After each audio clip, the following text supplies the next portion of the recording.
নমস্কার বন্ধুরা, শুভ সকাল। সবাই কেমন আছো? আমরা সবাই খুব ভালো আছি। তো আরেকটি নতুন ব্লগে তোমাদের সবাইকে স্বাগত। কালকে অমাবস্যার পুজো হয়েছে, কালকে অমাবস্যা পড়েছে, আজকে এখনও অমাবস্যা আছে। তো কালকে সন্ধ্যেবেলা আমাদের বাড়ির সামনে মা কালীর পুজো হচ্ছিল। প্রতি অমাবস্যাতেই এই মন্দিরে পুজো হয়, এই মা নাকি খুব জাগ্রত।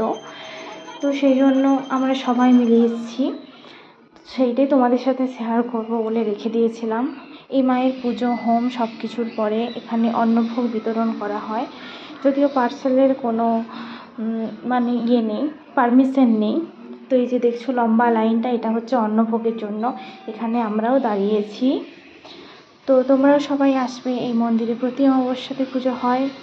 সবাই ভালো থেকো, সুস্থ থেকো। আর ভিডিওটি ভালো লাগলে অবশ্যই একটা লাইক করে দিও, আর কমেন্ট করো, শেয়ার করো। এইটা মায়ের অন্নভোগ।